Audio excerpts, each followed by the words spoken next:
గతంలో చట్టానికి లోబడి హక్కుల ద్వారాగా వాళ్ళకున్న విధుల ద్వారాగా వాటిని ఉపయోగించకుండా వారికి ఎవరైతే ప్రెషర్ పెడతారో ఎవరైతే వాళ్ళని ఒత్తిడి చేస్తారో ఒత్తిడికి తలొగ్గుతూ అమాయకమైన ప్రజల్ని అమాయకమైన లీడర్ని ఈరోజు నిర్దాక్షిణ్యంగా కేసుల పేరుతో కేసులు నెపడుతూ కోర్టు చుట్టూ తిరిగే విధంగా భయభ్రాంతులకు గురి చేసే విధంగా ఈ పోలీస్ యంత్రాంగం రావడం చాలా శోచనీయం, చాలా బాధాకరం అని చెప్పేసి గుర్తు చేస్తా ఉన్నాం. మనం గతంలో చూసాం, అప్పుడు వైఎస్ఆర్సీపీ ప్రభుత్వం అధికారంలో ఉన్నప్పుడు కొడవలపల్లి అనే ఒక గ్రామంలో ఒక దళిత మహిళని మేకలు కాసుకునే ఒక దళిత మహిళ ఆ గొర్రెల కాపరి అయినటువంటి ఆ మహిళని కొంతమంది అక్కడ ఉన్నటువంటి వ్యక్తులు తన రేప్ చేసి చంపేస్తే అక్కడికి ఒక ఎస్సీ సామాజిక వర్గానికి చెందినటువంటి సాక్షాత్తు ఈ రోజు రాష్ట్ర హోంమంత్రిగా ఉన్నటువంటి అనిత గారు వీళ్ళంతా కూడా పరామర్శకు వెళ్తే చివరికి ఎస్సీ కేసు కట్టిన గొప్ప వ్యవస్థ అని చెప్పి గుర్తు చేస్తా ఉన్నాయి. ఈరోజు ఎస్సీలపైనే ఎస్సీ కేసులు మనం ఏ విధంగా చట్టాలు పనిచేస్తున్నాయనేది ఈ యొక్క చిన్న ఎగ్జాంపుల్ గుర్తు చేస్తా ఉన్నాం. మరి ముఖ్యంగా ఈరోజు ఎస్సీ బీసీ మైనార్టీ వర్గాల కోసం మనం పనిచేయాల్సిన బాధ్యత ఉంది.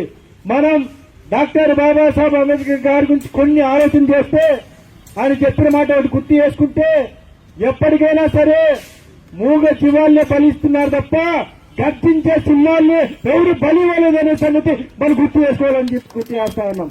మనము మూగ జీవాల వల్లే మౌనంగా కూర్చున్నానా గర్జించే సింహాల వల్లే గర్జిద్దామని చెప్పేసి మీకు గుర్తు చేస్తూ తెలియజేస్తా ఉన్నాం. ఈరోజు మనం బహుజన బిడ్డగా, బీసీల బిడ్డగా, ఎస్సీల బిడ్డగా ఈ సామాజిక వర్గంలో ఈ దేశంలో దాదాపు 20% ఉన్న మనం ఓట్లు మనమే, సీట్లు మాత్రం వాళ్ళవని సంద్రంగా తయారైపోయింది. మనం ఈ రోజు కూడా చైతన్యవంతులు కాలేదంటే మనం ఒకసారి ఎక్కడున్నామని చెప్పేసి గుర్తు చేసుకోవాలని చెప్పేసి అందరు కూడా కోరుతా ఉన్నా. ఇక్కడ ఉన్నటువంటి ప్రతి ఒక్కరు కూడా లీడర్లే.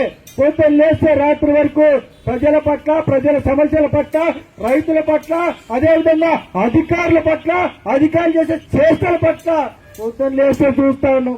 అయితే వాటికి ఎక్కడ కట్టడి ఉందని చెప్తే ఎక్కడా లేని పరిస్థితి.